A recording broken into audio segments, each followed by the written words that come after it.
भारत गडरियों का देश है।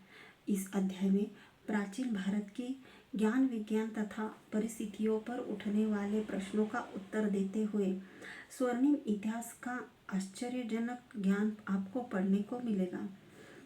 इस अध्याय को पढ़कर विश्व के प्रत्येक कोने में रहने वाले व्यक्ति को प्राचीन सभ्यताओं तथा लोगों पर अवश्य गर्व होगा। यह सत्य है कि वर्तमान में वेदों का ज्ञान भारत में ही है। इसी कारण भारत देश को निशाना बनाकर अनेकों इतिहासकारों ने इसे गडरियों का देश सिद्ध करने का भरसक प्रयत्न किया है। श्री कृष्ण का नाम लेकर कहा जाता है कि भारत के राजा भी गाय भैंस चराते थे।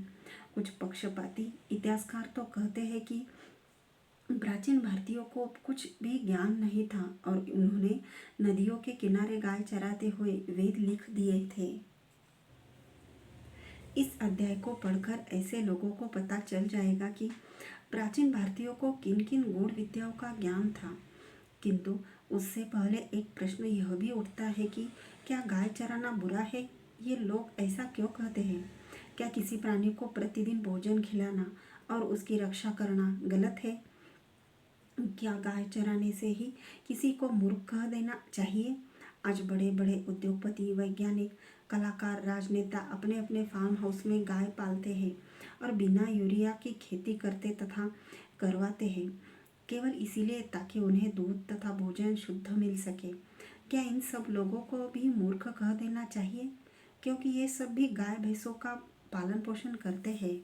क्या मूर्खता और बुद्धिमत्ता मापने का यही पैमाना है? वास्तव में भारत के विषय में ऐसी सोच रखने वाले इतिहासकार अपनी संकुचित सोच और पक्षपाती विचारधारा को प्रदर्शित करते हैं।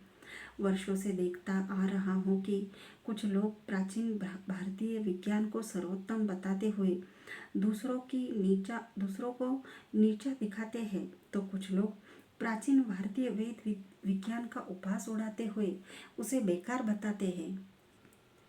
वास्तव में मनुष्य सृष्टि से प्राप्त हुई वस्तुओं से ही नहीं नई नई वस्तुएं बनाकर उस पर अपना अधिकार समझने लगता है। कुछ लोग वर्तमान विज्ञान की उन्नति के सामने नतमस्तक होकर बाकी सब ऐतिहासिक मानवीय चेष्टाओं को तुच्छ समझने लग गए हैं। उनके लिए प्राचीन मनुष्य केवल भोजन की तलाश में भटकने वाले वन मनुष्य ही थे। अतः विज्ञान के विषय पर समाज में अनेकों प्रकार की मान्यताएं फैली हुई है। मैं सदैव कहता हूँ कि आज जो विज्ञान ने उन्नति की है उसको संसार ने पहली बार नहीं देखा है, बल्कि करोड़ों वर्ष पूर्व भी मनुष्य ऐसी उन्नति अनेकों बार देख चुके हैं। विज्ञान बनता बिगड़ता रहता है, लोग बदल जाते हैं, भाषाएं बदल जाती है, रिलीजन बदल जाते हैं, देश बदल जाते हैं, किंतु सृष्टि के नियम सदा वही रहते हैं। सृष्टि के नियमों को जानते ही मनुष्य अपनी बुद्धि लगाकर अनेकों प्रकार की विज्ञान उन्नत कर लेता है।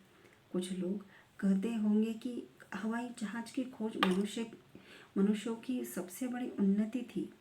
उसके बाद मनुष्य मानव रहित रॉकेट से चांद तथा मंगल तक पहुंच गया है। वास्तव में महत्वपूर्ण हवाई जहाज नहीं, बल्कि गुरुत्वाकर्षण, गति तथा बल जैसे सृष्टि के नियम है। यह सत्य है, सृष्टि के नियम ही वह चाबी है जिससे विज्ञान का प्रत्येक ताला खोला जा सकता है। सृष्टि के नियम बनाने वाले ने हमें प्रत्येक नियम का ज्ञान करोड़ों वर्ष पूर्व ही दे दिया था तथा साथ ही साथ मनुष्य को बुद्धि भी दे दी थी, ताकि नियमों को जानकर मनुष्य विज्ञान में उन्नति करता रहे। अणु, परमाणु, वायु, आकाश, जल, अग्नि जैसे पदार्थों के गुण जानने के बाद मनुष्य ने उनसे अनेकों लाभदायक आश्चर्यजनक पदार्थ बना लिए हैं।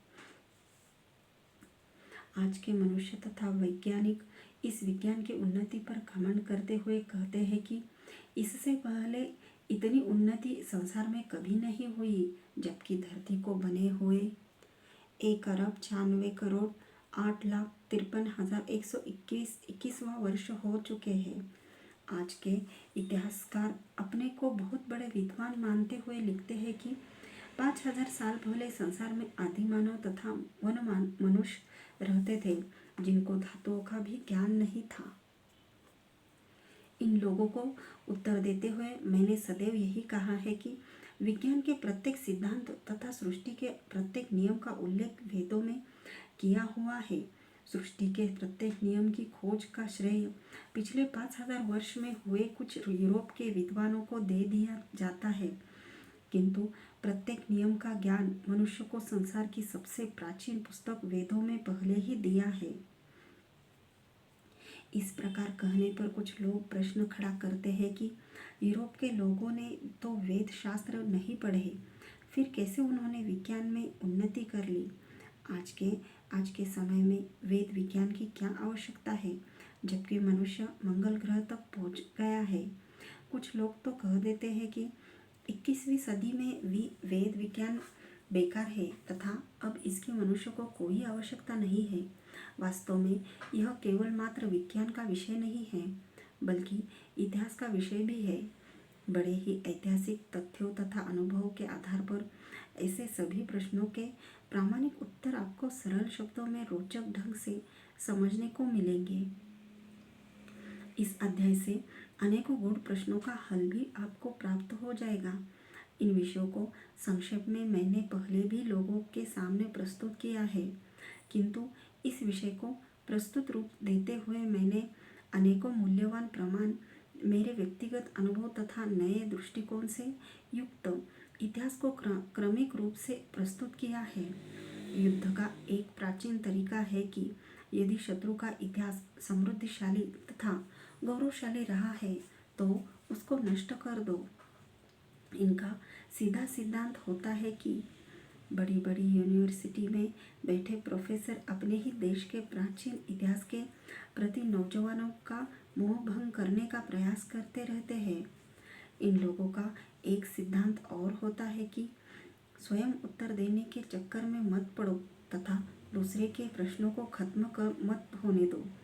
इसका अर्थ हुआ कि ये लोग उत्तर देने में नहीं बल्कि नए नए प्रश्न खड़े करके उत्तर मांगने में विश्वास करते हैं। ऐसे प्रोफेसर देश की प्राचीन सभ्यता, संस्कृति, विज्ञान, इतिहास, धर्म आदि से लोगों की श्रद्धा हटाने के लिए नए नए प्रश्न खड़े करते रहते हैं।